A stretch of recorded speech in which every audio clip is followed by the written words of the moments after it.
here are the items that we're going to use to make sourdough cinnamon rolls.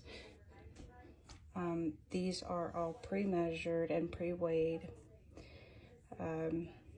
We have our oat milk because I don't use regular milk in my home. We have a stick of melted butter, we have salt, we have an egg. We are also using a different type of sugar. This is coconut sugar. Here is our sourdough. It's about a half a cup. And this flour was pre-weighed out. This is bread flour, very important.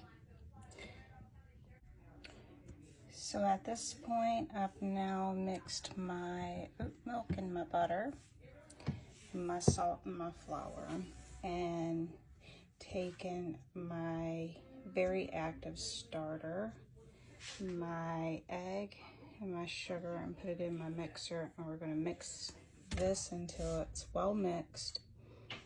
Then we're going to start slowly adding flour. Then we're going to add our buttermilk mixture. So let us turn this bad boy on. By the way, there is no commercial yeast at all being used in this product.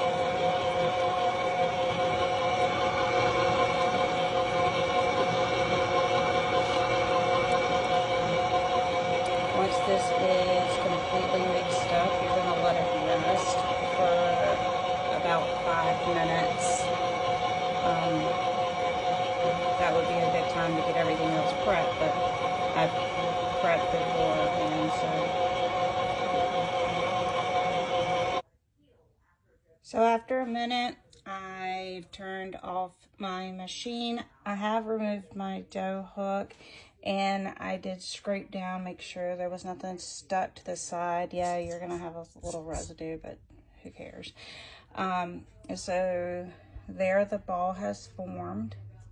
It should be a slightly sticky, but not sticking to your hands. As you can see, it's not.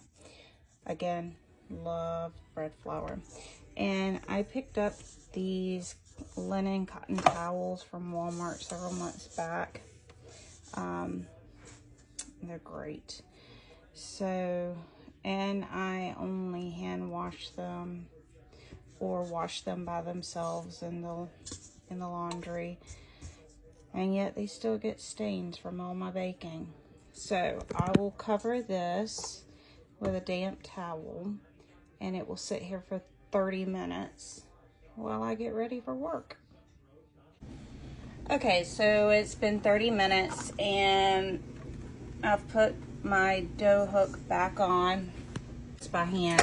You really need to mix it, probably knead it by hand by about like 15 minutes.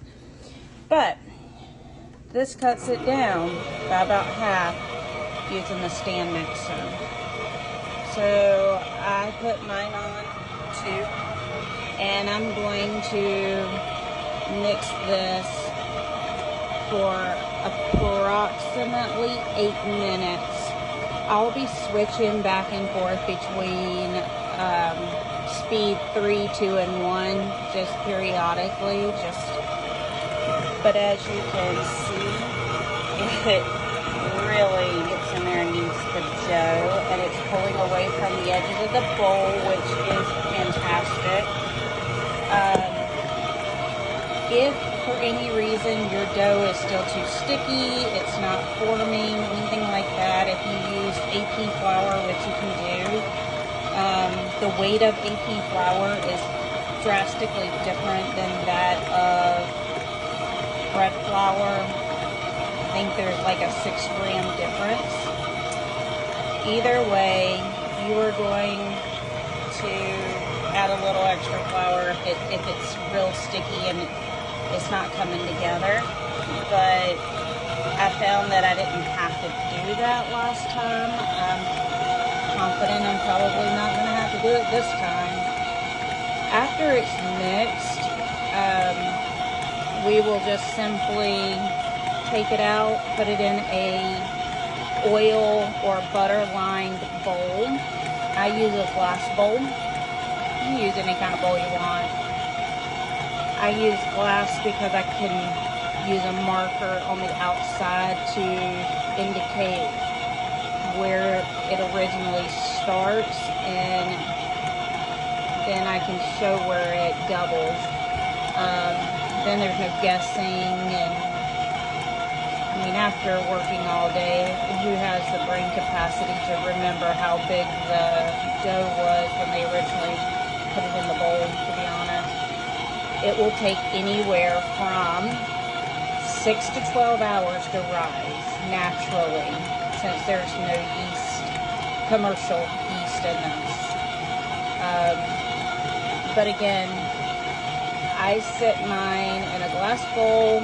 I will cover it again with the same damp towel, and I set it in the oven. I do turn the light on in my oven so that it stays about 77 degrees, I think is what my husband and I determine the oven is when the light is just simply on. And I'm going to tell you, it rises beautifully in my oven during the bulk fermentation. So I will be back shortly. So once you're done mixing for 8 minutes, your bowl, it should come right out.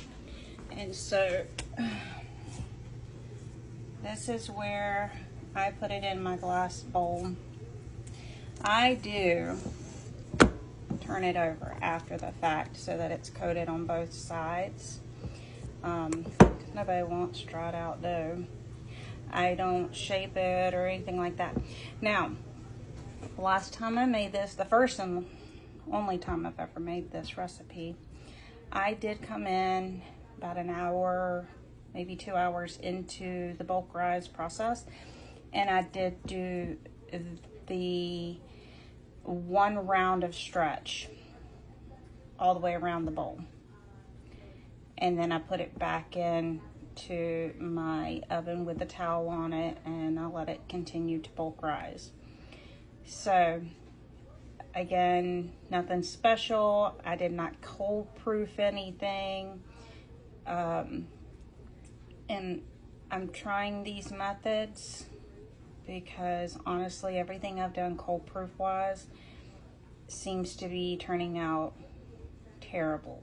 I don't know if it's me, probably me, but at least I can say that going back old school, when maybe they didn't have a refrigerator back then, and doing it probably like they did, seems to be working out better. So I will see you in several hours in a different part of this when this dough is ready to be rolled out and turned into rolls.